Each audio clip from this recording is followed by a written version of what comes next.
પ્રમુખ સ્વામી મહારાજની અમૃતવાણીમાં શાસ્ત્રીજી મહારાજે પ્રથમ મંદિર બોચાસણમાં શા માટે બનાવ્યું? બોચાસણમાં શાસ્ત્રીજી મહારાજે મહારાજને સ્વામી અક્ષરને પુરુષોત્તમ એ મંદિર કરીને બંને મૂર્તિઓની જે આપણી ઉપાસના છે, મુખ્ય સિદ્ધાંત છે, એ વાત સર્વને સમજાય, દ્રઢ થાય એને માટે એમનું જે કાર્ય લઈને જ આવ્યા હતા મહારાજની ઈચ્છાથી આ પૃથ્વી ઉપર, તે કાર્યની શરૂઆત એમને અહીંયાથી જ કરેલી છે.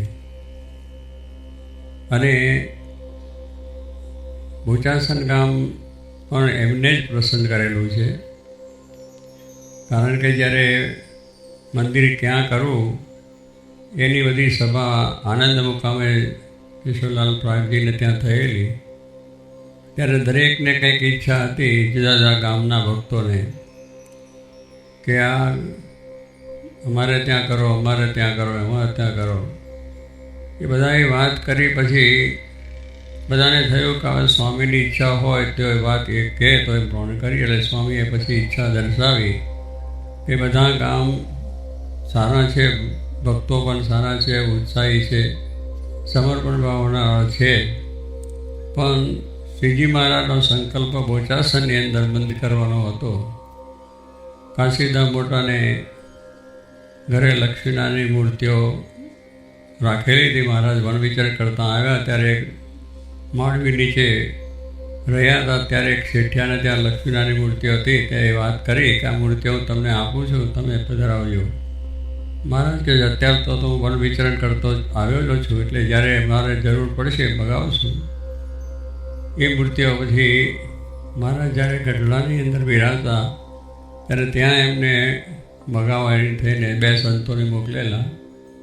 તે ઘડીએ ગાળા રસ્તો જતો, બીજો કોઈ વાહન વ્યવહાર નહીં, એટલે ગાળામાં આવતા વરસાદ અહીંયા આગળ ખૂબ થયો. એટલે આ ગામથી મંદિર જતાં એટલા તરફ થઈને આગળ જવાનું હતું, તે બહુ જ કાદો કીચડ થઈ ગયો. આગળ ગાળું ગાલ્યું ને એટલે ત્યાં કાશીદામ મોટાને ત્યાં મૂર્તિઓ રાખવામાં આવી. અને ત્યાર પછી થોડા ટાઈમ પછી મહારાજે વડતાલમાં મંદિરની શરૂઆત કરી. ત્યારે આ મૂર્તિઓને ત્યાં પધરાવવાનો વિચાર કર્યો.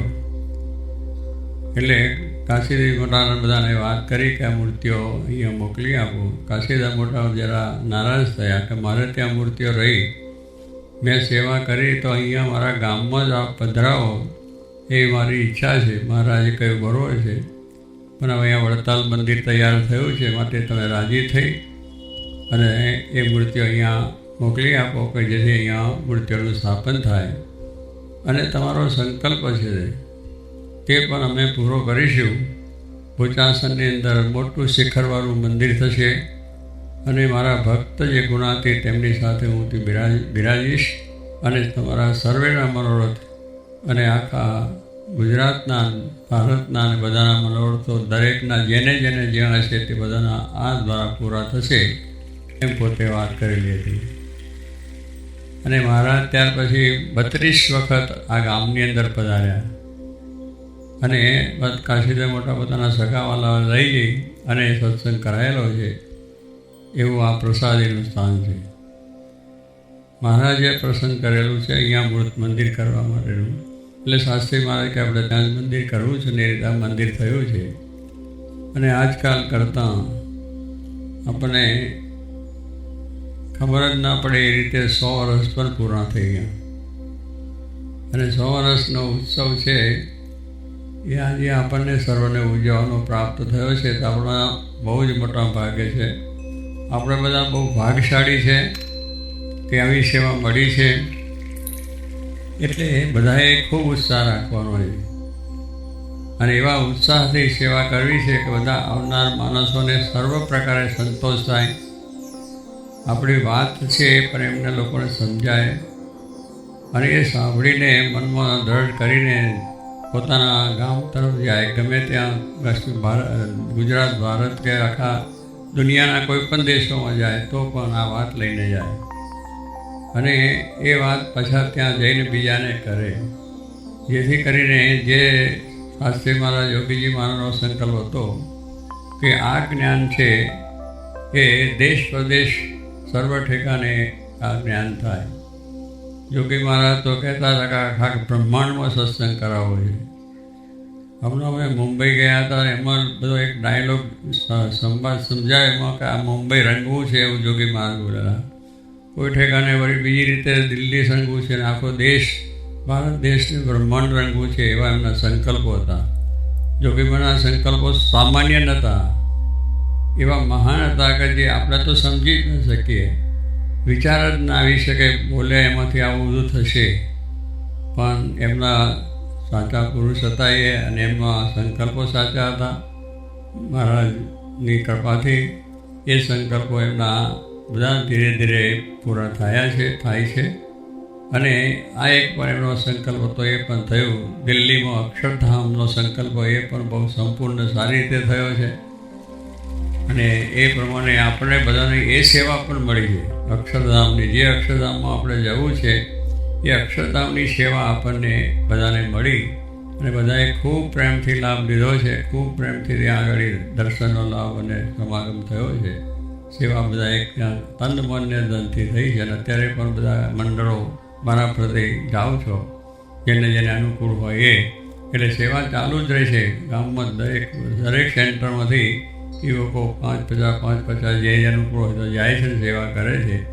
તો કહેવાનું કે આવી મહાન સેવા છે. એટલે આપણે જોગી મહારાજ કહેતા કે ભાગ્યશાળી બીજાને માનો એ જ તમારી ભૂલ છે.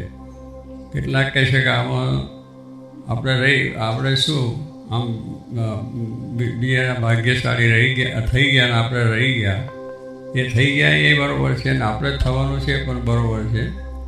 પણ દુનિયાની અંદર જે કંઈ લોકોની વાત છે એના કરતાં તો ઘણા ભાગ્યશાળી આપણે છે કે આવી જે પુરુષોત્તમ નારાયણની એમના ભક્ત ગુણાતી સાથેની સેવા, શાસ્ત્રીજી મહારાજને યોગીજી મહારાજ જેવા દિવ્ય પુરુષો જે આવો એક મહાન સંકલ્પ લઈને આ પૃથ્વી પર મહારાજની આજ્ઞાથી પધારેલા, એ જે એમને આ વાતો કરી, જે આપણને સુખ આપ્યું, જે આપણને આનંદ આપ્યો છે, જે રીતે એમને જે વાત કરીને આ દ્રઢતા કરાવી છે, એ દ્રઢતા આપણા જીવનમાં તો દ્રઢ થાય પણ બધા પાછા મળે. જે પોતાના મિત્રો છે, ભાઈબંધ છે, દોસ્તાર છે, સગા છે, વાલા છે, સ્નેહી છે, જેમ કાશીરામ મોટાને મહારાજનો નિશ્ચય થયો તો 32 ગામની અંદર સગા વાલાને જઈને સત્સંગ કરાયો છે.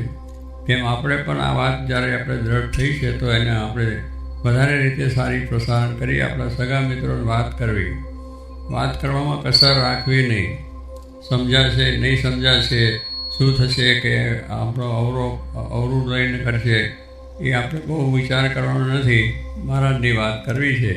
મહારાજની વાત કરતાં કદાચ કોઈ આપણા પર ગુસ્સો કરે, કોઈ આપણને કદાચ હેરાન કરે, પરેશાન કરે, કારણ શાસ્ત્રીમાં યોગીમાં પરેશાન થયેલા છે.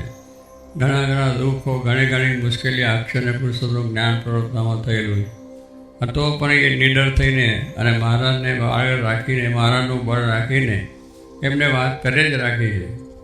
સ્વામી શાસ્ત્રીમાં એક માણસ હોય તો પણ વાત કરતા અને અક્ષર પુરુષોનું જ્ઞાન કરાવી દેતા. એટલે કહેવાનું શું, સાચી વાત છે, સાચું જ્ઞાન છે. તો એમને આ દુઃખ સુખ અપમાન બીજું વેઠીને આ કાર્ય કર્યું છે. તો આપણે તો બધું અત્યારે જોગી આપણા કહેતા ને, અમારો એક મહાત્મ સ્વામી કે લાપસીમાં લીટા છે.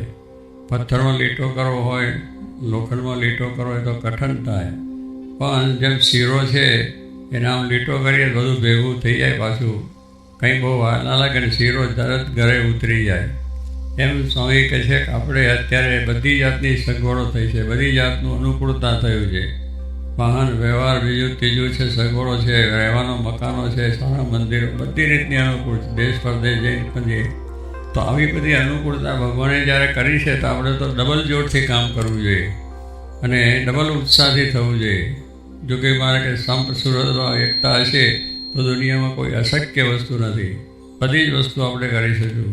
પણ આ વસ્તુની દ્રઢતા કે બધા સંપરે એકબીજાનો મહિમા સમજાય, કોઈ જાતની ખટપટ નહીં, મારું નહીં તારું નહીં, આ બધું ભગવાનની ઈચ્છાથી કરીએ છીએ. માન મોટપ રાખવાની ઈચ્છા પણ નથી કે આ પ્રમાણે મેં કાર્ય કર્યું. બધું મહારાજની ઈચ્છા શાસ્ત્રીમાં જો થાય છે એવું માનીને આપણે સેવા કરવાની. આ સેવા છે એ કરીએ છીએ કે આપણા માન મોટપ કીર્તિ પ્રતિષ્ઠા માટે નથી કે સારા દેખાવા માટે પણ નથી.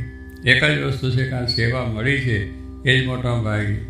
અને એમ માનીને આ બધા અત્યાર સુધી બધા ઉત્સવો થયા એમાં ઘણી રીતે સેવાઓ સારી કરી છે. અને લોકોની અંદર એક છાપ પડી ગઈ છે કે બોચાસણનો સમય આ તે બહુ સારી રીતે ભવ્ય ઉજવાય છે. એનું કારણ યુવકો છે એ આપણા કાર્યને શોભાડનાર ને બધું કરનાર એમનું છે કાર્ય. કારણ કે એ પોતે ઘણી જાતની મુશ્કેલીઓ વેઠીને પણ આ હજારો ભક્તો લાખો માણસોની સેવા કરે છે. એટલે આપણે આ જે કાર્ય કરવું છે કે જેને જે સોંપવામાં આવ્યું હોય એ કાર્યમાં બહુ જ કુશળતાપૂર્વક ખંતપૂર્વક આપણે કરવું. દિલ્હીની અંદર બધા આવ્યા હતા, ખૂબ સારી રીતે સેવા કરી અને લાખો માણસોની સેવા એવી રીતે કરી છે કે કોઈ તકલીફ કોઈને પડી નહીં. કોઈ પણ જાતનું કોઈ જમવાનું રમવાનું ઉતારા પાણી બીજી વ્યવસ્થા બધી સુંદર રીતે કરી હતી.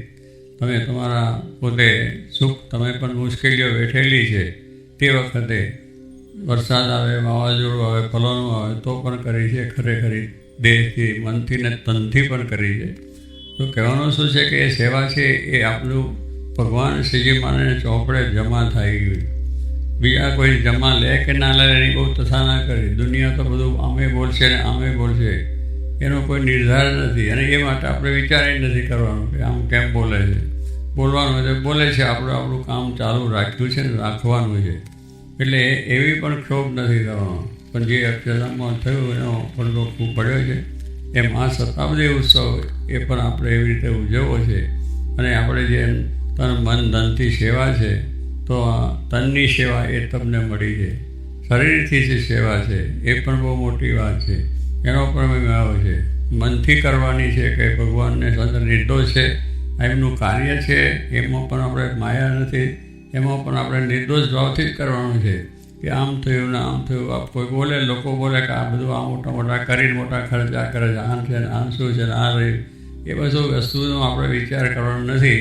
આપણે જે સેવા છે એ ભગવાનને સંતના સંકલ્પે જે થાય છે એ નિર્દોષ જ છે. એમાં કોઈ માયાનો ભાગ નથી, એમનો કોઈ બીજો સ્વાદ નથી. તો એ મનથી સેવા એટલે ભગવાનને સંતની વિશે નિર્દોષ ભાવ અને એ નિર્દોષ ભાવ બીજાને કરાવવું એ પણ સેવા છે. ધનથી છે એ પણ બધા સેવા કરો છો તમે, નાના મોટા હોવ પોતાની શક્તિ પ્રમાણે. એ તન મનને ધનની સેવા એ મળ્યા મૂડીએ.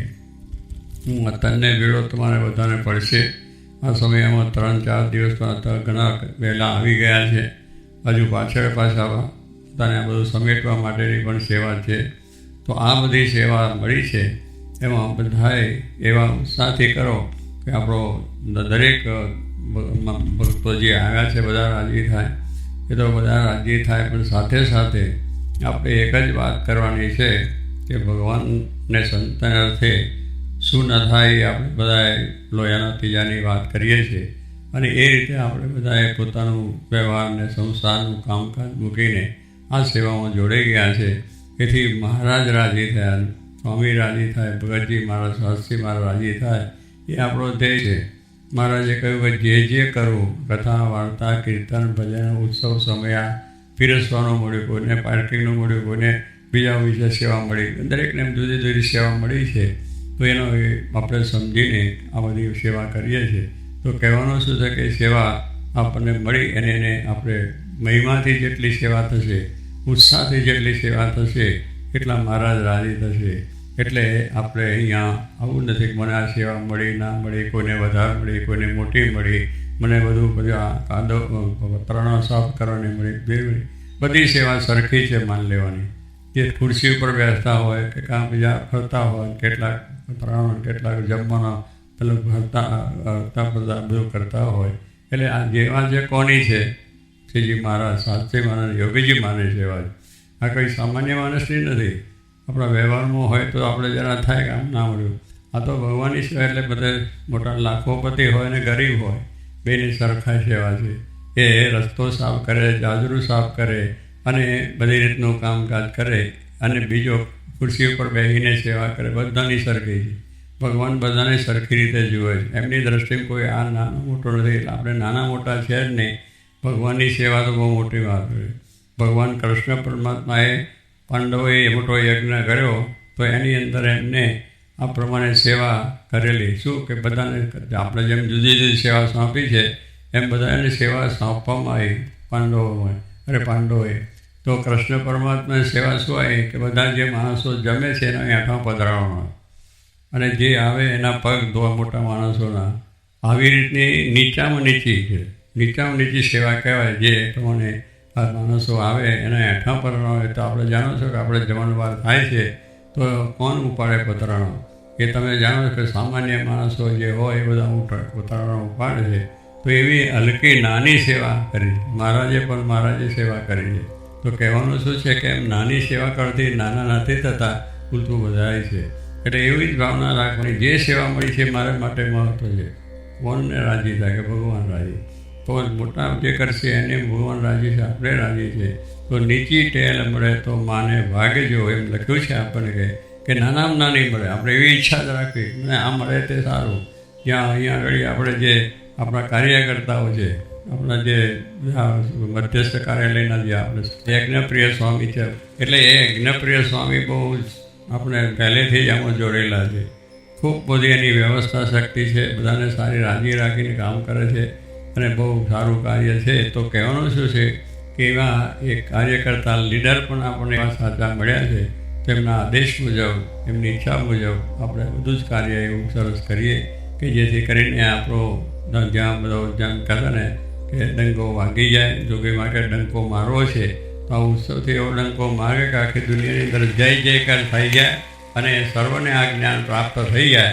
આવી મોટી સેવા મળ્યાનું ભાગ્ય માનીને રાજી થઈને આ સેવા કરજો. મહારાજ આપના ઉપર રાજી થશે. બધાને શક્તિ બળ પણ મળશે, સેવા કરવાનું બળ પણ ઉત્સાહથી કરીને સંપ એકતાથી કામ કરશો. ભગવાન તમને બળ આપે એવા ભગવાનને પ્રાર્થના છે.